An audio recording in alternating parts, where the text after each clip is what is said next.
여러분, 깡통위원회를 퇴출시킨다. 그래서 구조조정이 시작됐다. 이게 무슨 말일까요? 이게 용산 대통령실의 이야기인데요.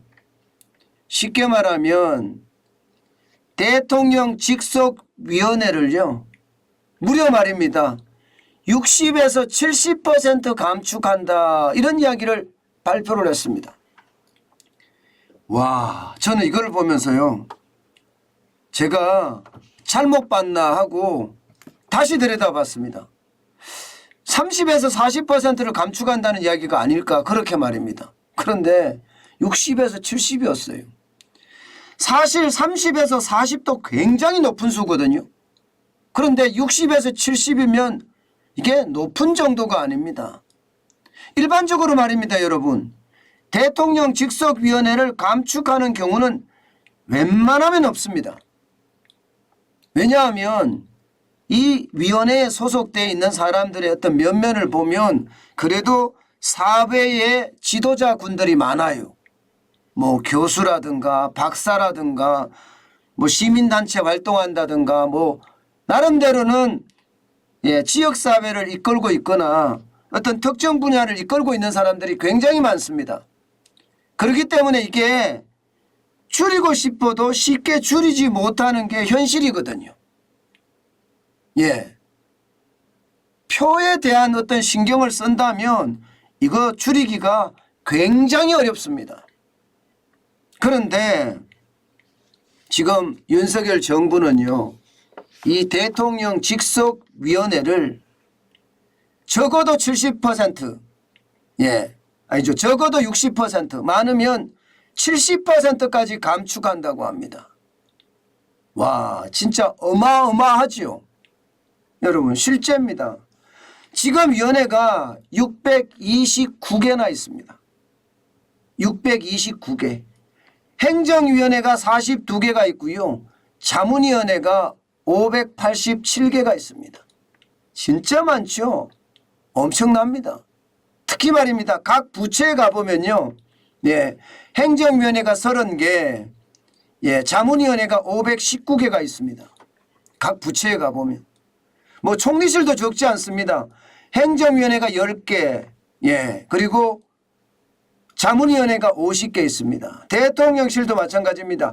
행정위원회가 2개, 자문위원회가 18개 있습니다. 바로 이것을 조정한다는 거예요. 이게 여러분 보시다시피 아래 보시면 이명박 정부 때 530개였습니다. 전 정부에 대비해서 49개가 줄어들었습니다. 박근혜 정부에서는 558개였는데 전 정부에 대비해서 28개가 늘었고요. 문재인 정부에서는요 631개였는데 전 정부에 비해서 73개나 늘었거든요. 현재는 629개고요. 이렇게 늘어난 이유가 바로 이게 표관리거든. 사실 표관리고요. 또 하나가 있습니다. 또 하나가 이 부처에 한번 보세요. 부처에 보면 행정위원회가 30개, 자문위원회가 519개잖아요. 이게 예민한 의사결정을 부처가 의사결정하고 하지 않고 남에게 미루는 거예요. 남에게 미루는 거. 행정위원회나 자문위원회 그룹에 미루는 거죠. 쉽게 말하면 정책을 자신감 있게 추진 못한다는 거예요. 자신감 있게. 저는 이것을 보면서 말입니다, 저거 줄여야 된다. 저거 안 줄이면 안 된다.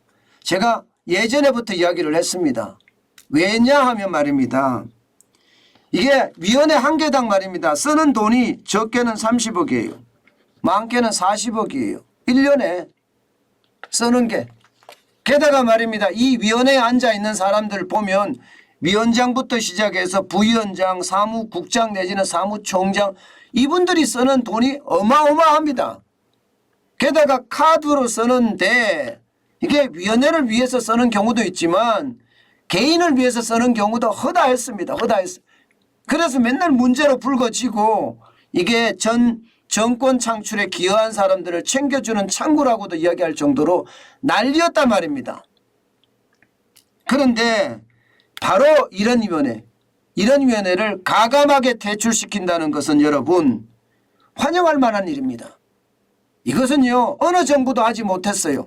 진짜 많게는 70%까지 줄인다면 와 어마어마한 일이 일어날 겁니다. 어마어마한 일이. 윤석열 대통령의 지지도는 더 떨어질 거고요. 그러나 집권 초기에 지지율 떨어지는 거 상관없습니다. 예, 구조조정이라는 것은 바로 그렇게 시작하는 겁니다.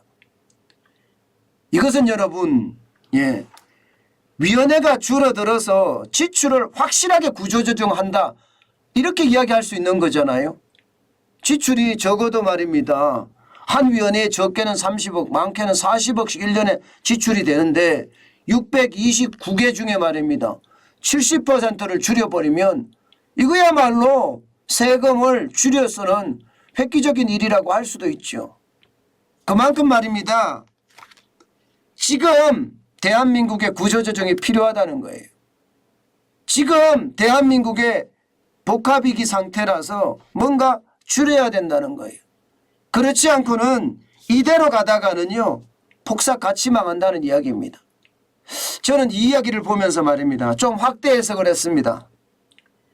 이렇게 되면 여러분 대통령실도 줄였는데 왜 너희들이 이렇게 되는 수도 있거든요.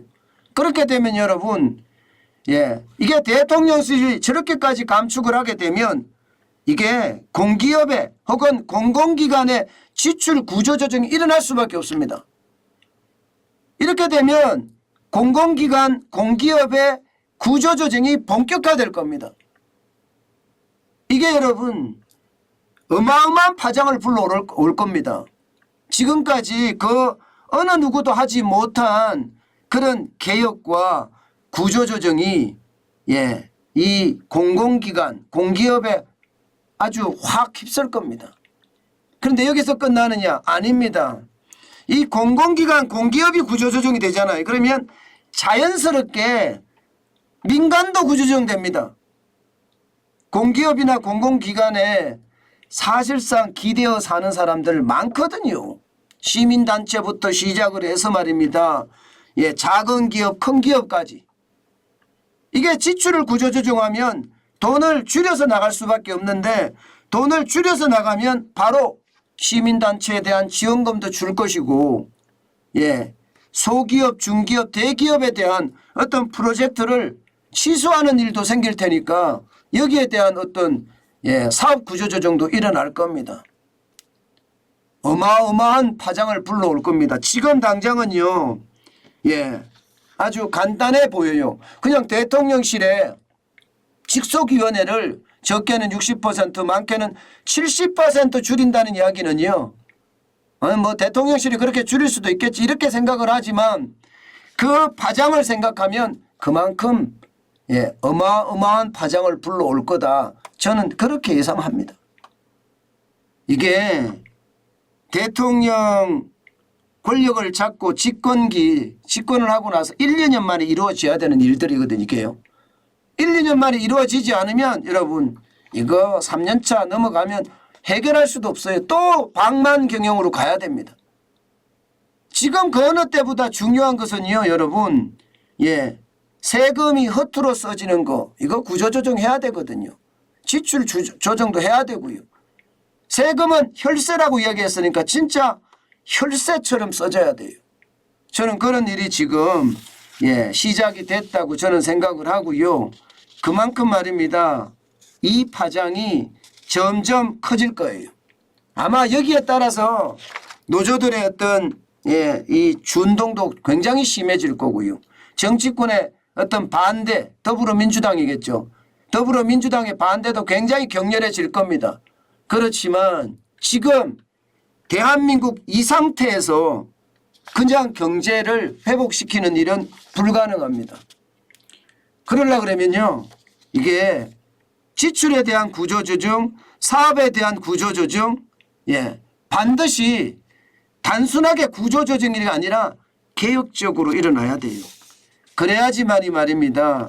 여러분 대한민국이 다시 살 수 있습니다. 저는 그렇게 생각을 합니다. 아마 상황에 따라서 달라지기는 하겠지만 대통령실이 직속위원회를 저렇게까지 줄인다는 거 하는 데는요. 나부터 먼저 솔선수범할 테니 너희들이라 하면 안 될까? 요즘 같은 시기엔 또 너희들이라 하면 좀 이상한가요? 공기업들도 공공기관도 자율적으로 구조조정을 해라 하는 암묵적 명령이 아닐까 저는 그렇게 생각을 합니다. 그렇게 되면 민간까지도 구조조정이 일어날 수밖에 없는 그런 상황으로 갈 겁니다.